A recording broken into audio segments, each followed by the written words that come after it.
Lord really bless you. It's Bill and Rosalie Furler from the Sunshine Coast, Queensland, Australia. Hey, welcome today and welcome to Church on the Beach. Praise God for such a glorious sunrise. Let's continue on with faith for the future. But before I do, we would like to pay a special tribute to a very good friend. Sherry Fouts from Dallas, Texas, who passed away this week, but we're sure that she died in the faith. Sherry has been a great encouragement to us and all of our family, and a special cheerleader for Church on the Beach. Our hearts and prayers go out to all of her family. Faith looks over problems, situations, and all things that come against us. Yes, faith looks over the wall. It looks to the other side. Yes, faith is the substance of things we hope for. It is the assurance of things that are not seen. Remember last week, Lot's wife? She looked back and became a pillar of worthless salt. But let me now take you to the book of Hebrews, chapter 11, and from verse 8.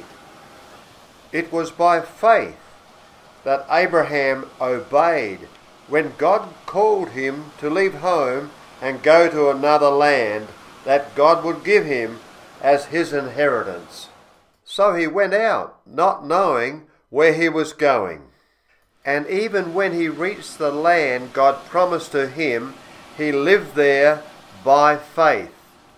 For he was like a foreigner, living in tents, and also did Isaac and Jacob, who inherited the same promise.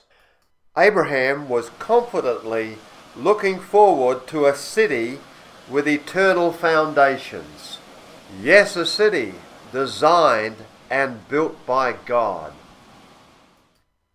And so a whole nation came from this one man who was as good as dead. A nation with so many people that, like the stars in the sky and the sand of the seashore, there is no way to count them. All these people died still believing what God had promised them. In other words, they died in the faith without compromise. They kept moving on. They did not receive what was promised, but they saw it all from a distance and welcomed it. They agreed that they were foreigners and strangers, nomads here on earth. Trust you're enjoying this scenery. This sunrise is absolutely brilliant. We thank God for it. We won't get sidetracked, but we'll get back to our text in Hebrews 11. Obviously, people who say such things are looking forward to a country they can call their own. If they had longed for the country they came from, they would have gone back. But they were looking for a better place, a heavenly homeland. And that is why God is not ashamed to be their God. For he has prepared a city for them. 1 Corinthians chapter 2 and verse 9 says, "No eye has seen, no ear has heard, and no mind has imagined what God has prepared for those who love him. But it was to us that God revealed these things by his Spirit. For his Spirit searches out everything and shows us God's deep secrets." Yes, we praise God with all of our heart for what he has ahead for all those who know him and love him.